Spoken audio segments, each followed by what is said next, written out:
जय हिंद दोस्तों। आज हम लोग समझेंगे कि हम लोग बिजनेस करने के लिए कौन कौन सा लोन ले सकते हैं।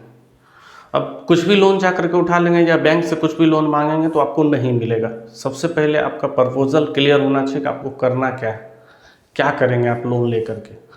बिजनेस में लगाएंगे तो कहाँ लगाएंगे, किस पर्पस ले रहे हैं, ये सारा प्लान आपको क्लियर करना होगा। उसके बाद ही बैंक के पास जाइए। अगर उसके पहले जाते हैं तो बैंक आपका प्लान को रिजेक्ट कर देगा। अगर प्लान अच्छा नहीं है, हर चीज़ क्लियर नहीं है कि उसमें लोन होता है या नहीं होता, आप किसी और चीज़ में जा कर के मांग रहे हैं, तो बैंक आपका लोन रिजेक्ट कर देगा। इसीलिए बैंक जाने से पहले हर चीज़ अपना तैयार कर लीजिए और उसके हिसाब से बैंक जाइए, ताकि बैंक आपका डॉक्यूमेंट्स देखे और आपका बैंक लोन को प्रोसेस कर दे। तो 15 से 20 दिन के अंदर आपका लोन अकाउंट में क्रेडिट हो जाएगा। तो सबसे पहले एक लोन होता है बिजनेस लोन। बिजनेस लोन आप कैसे ले सकते हैं? देखिए, बिजनेस लोन लेने के लिए आपका प्लान बहुत अच्छा होना चाहिए। प्लान अच्छा मतलब कि आप कुछ भी करेंगे तो नहीं होगा। मैन्युफैक्चरिंग में जाना पड़ेगा। मैन्युफैक्चरिंग में आपका प्लांट बनाने के लिए लोन मिल सकता है। ज़मीन खरीदने के लिए नहीं मिलेगा। ज़मीन आपको खरीदना होगा। ज़मीन के ऊपर प्लांट बनाने के लिए 75 to 90% तक फाइनेंस बैंक कर देगा। वो प्रॉपर्टी बनाने के लिए, वो बिजनेस को चलाने के लिए नहीं कराएगा। बिजनेस को चलाने के लिए अलग लोन होता है, लेकिन बिजनेस लोन जो होता है वो होता है प्लांट वगैरह को बनाने के लिए। तो ये एक बिजनेस लोन के नाम से ले सकते हैं। बिजनेस के लिए आपको लोन दिया जा रहा है, लेकिन उससे आप प्लांट वगैरह अपना बना सकते हैं। उसके बाद होता है एक सीसी। सीसी मतलब कैश क्रेडिट। ये आपको उसी प्लांट में मिलेगा। मान लीजिए आपका प्लांट का प्रोजेक्ट है 1 करोड़ रुपए का। अगर 1 करोड़ का प्रोजेक्ट है तो उसमें 75 लाख बैंक दिया और 25 लाख आप अपना लगाया। उससे पहले आप ज़मीन खरीद चुके हैं, सारा डॉक्यूमेंट्स ज़मीन का रेडी कर लिए प्लांट का। उसके बाद प्लांट लगाने के लिए आप लोन लेने गए, तो बैंक के पास गए तो बैंक बोला 25% आपके पास है क्या? तो आप बोले हाँ है। तो बोला ठीक है 75% हम दे देंगे। तो 75% बैंक दे दिया। उससे आप प्लांट रेडी कर लें। प्लांट रेडी होने के बाद अब प्लांट को चलाने के लिए भी तो हमें पैसा चाहिए। तो प्लांट को चलाने के लिए फिर बैंक सीसी देता है। सीसी देगा। सीसी कितना परसेंट देगा? अगर 1 करोड़ का प्लांट है तो आपको लगभग 50 लाख तक का सीसी मिल सकता है। 50% तक मिल जाएगा, लेकिन 50% मिलेगा, उसमें 25% आपको देना है। आप अपना बैकअप 25% रखिएगा। आपसे पूछेगा क्या प्लांट बिजनेस चलाने के लिए 25% पेमेंट है? तो आप बोलेंगे हाँ है। तो बोलेगा ठीक है, आप अगर 50 लाख का सीसी करते हैं तो 50 लाख में 25% जो होगा वो आप दे दीजिए, बाकी का हम लोग फाइनेंस कर देंगे। तो आप 25 लाख जमा करेंगे और फिर वो 50 लाख अकाउंट में क्रेडिट हो जाएगा। बैंक में नहीं जमा करना है, आपका वो अकाउंट में करना है जिस अकाउंट में वो बैंक पैसा भेजेगा, ताकि उसको दिखे कि हाँ यहाँ पर इसका पैसा है। तो ये एक सीसी हो गया। उसके बाद ओडी ले सकते हैं। ओडी में बैंक बहुत ज़्यादा आपसे नहीं इंक्वायरी नहीं करेगा कि आप क्या करेंगे नहीं करेंगे, लेकिन बैंक को तो चाहिए कि रिकवर कहाँ से होगा। ओडी होता है ओवरड्राफ्ट। आपका जो मॉर्गेज रखा हुआ रहेगा उसके ऊपर ओवरड्राफ्ट कर देगा। मान लीजिए 50 लाख का प्रॉपर्टी है तो 50 लाख का 90% आपको को पेमेंट कर देगा आपको कि आप इसमें कर सकते हैं। या फिर प्रॉपर्टी के ऊपर निर्भर करता है प्रॉपर्टी कैसा। अगर मान लीजिए एफडी है, 10 लाख का एफडी है, तो 10 लाख में 9 लाख रुपए आपको लोन आराम से मिल जाएगा, तुरंत 1-2 घंटे में करके दे देगा। बाकी अगर प्रॉपर्टी है तो प्रॉपर्टी का थोड़ा सा टाइम लगता है। गोल्ड वगैरह है तो उसमें भी तुरंत हो जाएगा, आधा 1 घंटा में हो जाता है। बाकी घर वगैरह मॉर्गेज रख करके ले रहे हैं तो ओडी अगर ले रहे हैं उसके ऊपर, तो ओडी का क्या सिस्टम है ना, ओडी और सीसी का ये लोन लेने का तरीका दो है। एक तो प्लांट के ऊपर होगा सीसी, जिस पर आप ऑलरेडी लोन ले चुके हैं उसके ऊपर। ओडी होगा कि आप अपना प्रॉपर्टी मॉर्गेज रख के ले रहे हैं। लेकिन दोनों का सिस्टम क्या है कि ओडी सीसी का दोनों का एक ही सिस्टम है पैसे जमा करने का, कि आप मंथली इंटरेस्ट दे रहे हैं, ईएमआई नहीं रहेगा आपके ऊपर। मान लीजिए 50 लाख का लोन है तो 50 लाख आपका वहीं पर है। 50 लाख का जो इंटरेस्ट है वो आपको जमा करना पड़ेगा। 50 लाख में निर्भर करता है आप यूज़ कितना कर रहे हैं। मान लीजिए आपका बैंक अकाउंट में 50 लाख है, 50 लाख में आपको आज ज़रूरत 20 लाख का है, तो आप 20 लाख निकाल लें, 30 लाख अकाउंट में है, तो जो 20 लाख आप निकालें उसका इंटरेस्ट आपको देना पड़ेगा। 30 लाख का इंटरेस्ट नहीं लगेगा। मान लीजिए आज 20 निकाले, कल फिर 15 दिन के बाद फिर आप 10 लाख निकाल लिए, तो अब आपको 30 लाख का इंटरेस्ट लगेगा। तो आप जितना पैसा यूज़ करेंगे, आपके पास पैसा है उतना 50 लाख, आप कभी भी रात दिन कभी भी ले सकते हैं, लेकिन आप जितना पैसा यूज़ करेंगे आपको सिर्फ उतना ही का इंटरेस्ट देना है। ओडी और सीसी में ये फ़ायदा है। 50 लाख का लोन है आपका बैंक में रखा हुआ, आपको 20 लाख का जरूरत है 20 लाख के लीजिए, 30 का जरूरत है 30 लाख के लीजिए, 40 का जरूरत है 40 से लीजिए, लेकिन जो भी लेंगे उसका ही सिर्फ इंटरेस्ट देना है, पूरा पैसा का नहीं देना है। मान लीजिए 30 लाख आप उठा लिए, 30 लाख के बाद 10 दिन के बाद आपके पास 15 लाख रुपया आ गया, अब 15 लाख जमा कर दीजिए, तो सिर्फ 15 लाख का ही इंटरेस्ट देना है आपको।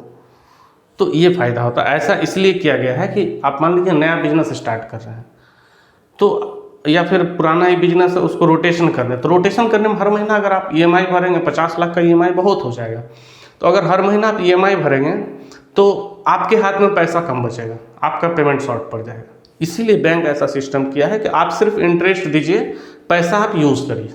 आपको जब क्लोज करना होगा तो पूरा 50 लाख रुपए एक साथ देना होगा, दे दीजिए, लोन क्लोज हो जाएगा। ये सीसी और ओडी का मतलब है। अब है मॉर्गेज लोन।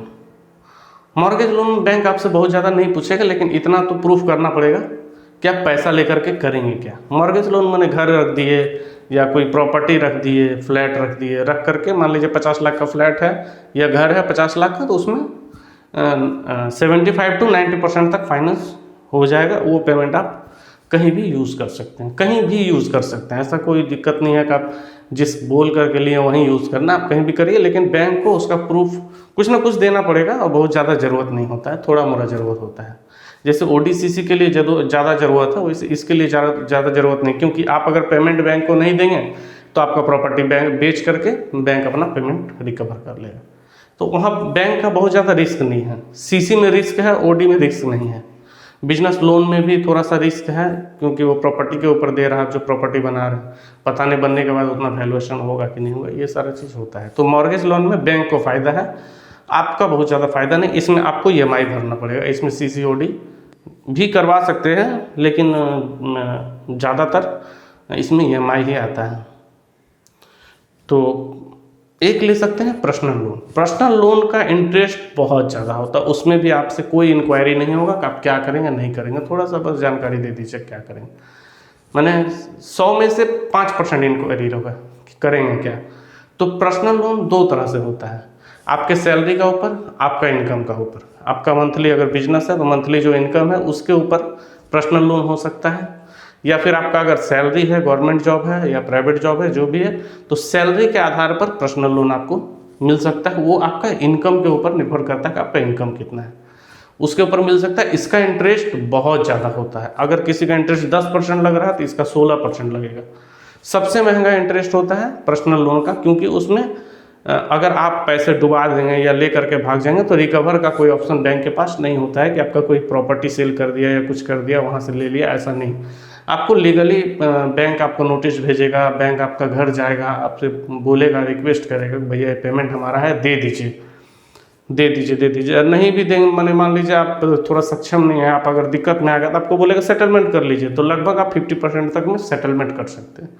मान लीजिए 10 लाख का लोन है तो 5 लाख बैंक को दे दीजिए, बैंक आपका वहाँ सेटलमेंट कर देगा। तो ये सारा चीज़ है, लेकिन सेटलमेंट करने के बाद दोबारा आपका लोन जब आप कभी लेने जाएंगे तो वहाँ पर प्रॉब्लम आएगा, आपका सिविल खराब दिखाएगा और आपका सिविल हमेशा शो करेगा आप सेटलमेंट किए। तो कोई भी लोन देने से पहले आप तो डरेगा कि आप सेटलमेंट पहले कर लिए हैं, अगर आप फिर हमारा पेमेंट नहीं करेंगे तो हमारा भी सेटलमेंट करेंगे, तो बैंक को सेटलमेंट करने में नुकसान है। लेकिन बैंक सोचता है चलो जो भी आ रहा आने दो। एक जो गवर्नमेंट की तरफ से स्कीम चल रहा है मुद्रा लोन का, मुद्रा लोन भी इसी तरह है, ले सकते हैं उसको आप CC के रूप में भी ले सकते हैं और EMI के रूप में भी ले सकते हैं। आप EMI भी जमा कर सकते हैं, CC में भी आपको मिल जाएगा मुद्रा लोन। वो 10 लाख तक मिलता है बिजनेस करने के लिए, निर्भर करता है कि आपका बिजनेस प्लान कैसा है। अगर बिजनेस प्लान अच्छा है तो देखिए बैंक 3 कैटेगरी देखता है कि आपका बिजनेस क्या है, सर्विस है, मैन्युफैक्चरिंग है या ट्रेडिंग है। ट्रेडिंग में मिलता है स्टॉक के लिए कि आप जितने का स्टॉक करेंगे उसका 75% बैंक फाइनेंस कर देगा। अगर 1 करोड़ का आप स्टॉक करने का सोच रहे हैं या 10 लाख का आप स्टॉक करने के लिए सोच रहे हैं तो 10 लाख में 7.5 लाख बैंक देगा, 25 7.5 लाख बैंक देगा, 2.5 लाख आपको देना होगा। 1 करोड़ में 75 लाख बैंक देगा और 25 लाख आपको देना होगा। तो ये हो गया ट्रेडिंग के लिए। सर्विस के लिए लोन आपको नहीं मिलेगा। सर्विस का मतलब ये होता है, मान लीजिए आप अपना कोई ट्रक निकाल करके उसको लगाना चाहते हैं कहीं भी, तो वो सर्विस हो गया। तो वहाँ पर आपको ऑटो लोन वाला, ये लोग ऑटो लोन वाले लोग देंगे, जो मैंने गाड़ी का फाइनेंस करता है वो लोग फाइनेंस कर देगा। लेकिन बैंक से डायरेक्टली आपको कोई लोन नहीं मिलेगा गाड़ी खरीदने के लिए। गाड़ी को मॉर्गेज रख करके, गाड़ी का ब्लू बुक में जो आरसी होगा उसमें नाम रहेगा उसका, जो बैंक फाइनेंस करेगा। तो बैंक के नाम से समझिए तो गाड़ी रहेगा, एक तरह से आपके नाम से नहीं है जब तक आपको सर पेमेंट क्लियर नहीं करते हैं। तो ये चीज़ है सर्विस। मान लीजिए छोटा में अगर समझना चाहेंगे तो जैसे ऑटो सर्विस है, आप किसी को सर्विस प्रोवाइड कर रहे हैं, तो सर्विस प्रोवाइड करने के लिए लोन का ज़रूरत कहाँ है? तो बैंक वहाँ पर लोन नहीं देता है सर्विस के लिए। ट्रेडिंग के लिए देता है 75%, जितने का आपका स्टॉक है, स्टॉक के लिए देगा। आपको ऑफिस रेंट में लेने के लिए या ऑफिस खरीदने के लिए नहीं देगा, सिर्फ स्टॉक के लिए देगा। आप जितना स्टॉक करेंगे उसका आपको पूरा प्रूफ देना पड़ेगा कि आप क्या स्टॉक करेंगे, कितना करेंगे, क्या है उसका रेट वगैरह, सारा चीज़ आपको देना होगा। और मैन्युफैक्चरिंग जो हो गया, मैन्युफैक्चरिंग के लिए तो खैर बहुत अच्छा लोन मिल जाता है। जैसे मैं आपको पहले बताया, सबसे पहला जो बताया था बिजनेस लोन, तो प्लांट बनाने के लिए भी 75% मिल जाएगा, फिर प्लांट को चलाने के लिए भी 75% का सीसी मिल जाएगा। तो मैन्युफैक्चरिंग के लिए सबसे ज़्यादा लोन मिलता है और सबसे आसानी से मिल जाता है। प्रोजेक्ट लेकिन अच्छा होना चाहिए आपका, क्योंकि मैन्युफैक्चरिंग का पीछे गवर्नमेंट ज़्यादा ध्यान देता है। ट्रेडिंग पे पीछे भी देता है, ट्रेडिंग से भी लोग एस्टेब्लिश होते हैं, लेकिन सर्विस के लिए कोई लोन नहीं दिया जाएगा। सर्विस के लिए आपको जो भी करना है, जो आप खरीदना चाहते हैं उसको फाइनेंस करवाना पड़ेगा। तो ये सर्विस के लिए हो गया। अब बात करते हैं डॉक्यूमेंट्स का, कि आपको डॉक्यूमेंट्स क्या क्या देना पड़ेगा। सबसे पहले दो आपका आईडी प्रूफ और एड्रेस प्रूफ लगेगा। मान लीजिए एड्रेस प्रूफ में आप आधार कार्ड दे दिए, आईडी प्रूफ में पैन कार्ड दे दिए। तो आधार कार्ड और पैन कार्ड मस्ट है, पैन कार्ड तो चाहिए ही चाहिए। आज के डेट में आधार कार्ड भी जरूरी है, वोटर कार्ड नहीं भी रहेगा तो चलेगा। पैन कार्ड इसलिए चाहिए कि आपका टैक्सेबल सारा चीज़ देखने के लिए पैन कार्ड चाहिए, और आईडी प्रूफ में भी काम आ गया। और एड्रेस प्रूफ इसलिए चाहिए कि आप कहाँ रहते हैं, इसका प्रूफ चाहिए, एड्रेस वगैरह। तो ये हो गया। दूसरा चाहिए आईडी प्रूफ, एड्रेस प्रूफ हो गया। फिर ट्रेड लाइसेंस चाहिए। आप जो बिजनेस कर रहे हैं उसका ट्रेड लाइसेंस लगेगा, पिछला 2 साल या 3 साल का मांगेगा। और नया कर रहे हैं तो नया भी होता है, नया पर भी लोन होता है, निर्भर करता है आपका प्लान कैसा है। तो 3 साल पुराना अगर रहेगा तो बहुत आसानी से हो जाएगा, नहीं नया है तो फिर उसके हिसाब से बैंक देख लेगा कि उस पर क्या करना है। जीएसटी नंबर मस्ट है, जीएसटी आपका लगेगा ही लगेगा। आज के डेट में कोई भी लोन के लिए, बिजनेस से रिलेटेड कोई भी लोन के लिए आपका जीएसटी नंबर बहुत ज़रूरी है। और बिजनेस चलाने के लिए भी तो आपको जीएसटी नंबर लेना ही पड़ेगा, वो तो 1000-1500 में मिल जाता है। उसके बाद 2 साल का बैलेंस शीट, आईटी रिटर्न जो होता है, आईटी रिटर्न का 2 साल बैलेंस शीट लगेगा कि आपका क्या काम धंधा कैसे चल रहा है, क्या चल रहा है, कितना टैक्स वगैरह पे कर रहे हैं, गवर्नमेंट को कितना क्या दिखा रहे हैं। वो ईयरली बनता है, कोई भी सीए लोग बना देता है 1000 रुपया में। तो आईटीआर आपका लगेगा। अगर आपका बिजनेस का आईटीआर है तो आपका बिजनेस का भी आईटीआर लगेगा, नहीं तो आपका तो ज़रूरी है। बिजनेस का जीएसटी से भी हो जाएगा, बिजनेस का बहुत ज़्यादा ज़रूरी नहीं, लेकिन आपका आईटीआर लगेगा, और वो भी 2 साल का, कम से कम 2 साल का। गवर्नमेंट बैंक में 3 साल लगता है, प्राइवेट बैंक में 2 साल। बैलेंस शीट हो गया। अब लगेगा आपका लास्ट 6 मंथ का, लास्ट 6 मंथ का, मैंने आज ले रहे हैं तो आज से पीछे 6 महीना का बैंक स्टेटमेंट, कि आपका पिछला 6 महीने में ट्रांजैक्शन क्या हुआ है। तो बैंक में अकाउंट में पैसा ठहरना चाहिए। अब पता चला कि आज 10,000 रुपया डाले और आज ही निकाल लिए, 1 लाख रुपया आज डाले आज ही निकाल लिए, तो वैसे में लोन नहीं दिया जाएगा। लोन के लिए तो पैसा ठहरना चाहिए। मान लीजिए आज 1 लाख आया तो 5 दिन 10 दिन रहा, फिर उसमें से 10,000 निकला या 50,000 निकला, फिर 1 लाख आया, फिर 50,000 निकला, फिर 10,000 आया, फिर 20,000 आया। मतलब ट्रांजैक्शन हो, लेकिन बैंक में अकाउंट में पैसा ठहरना चाहिए। नहीं तो होता क्या है ना कि मान लीजिए किसी से पैसा लिए, ट्रांजैक्शन ले करके कर ले, भैया अभी सुबह में डालो शाम को दे देंगे, सुबह डालो शाम को दे देंगे, ऐसा भी लोग करते हैं।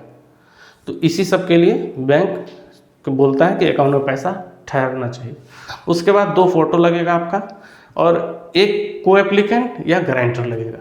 को एप्लीकेंट मतलब कि आपके साथ, मान लीजिए आपका वाइफ है, या आपकी मम्मी है या आपके पापा हैं, अगर कोई हैं बिजनेस पार्टनर, तो आपका को एप्लीकेंट माने दूसरा कोई गारंटर नहीं लगेगा।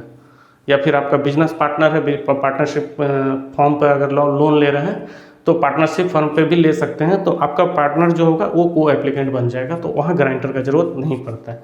अगर आपका पास कोई को एप्लीकेंट नहीं है तो आपका गारंटर चाहिए। गारंटर थर्ड पार्टी हो सकता है, आपका जान पहचान में हो, कोई दोस्त यार हो, अपना भाई नहीं होना चाहिए, अपना खून में नहीं होना चाहिए, दोस्त यार साथी संगति ये लोग गारंटर बन सकता है। उसका भी 2 साल का ITR लगेगा और ID प्रूफ, एड्रेस प्रूफ लगेगा। तो आज के लिए धन्यवाद, जय हिंद।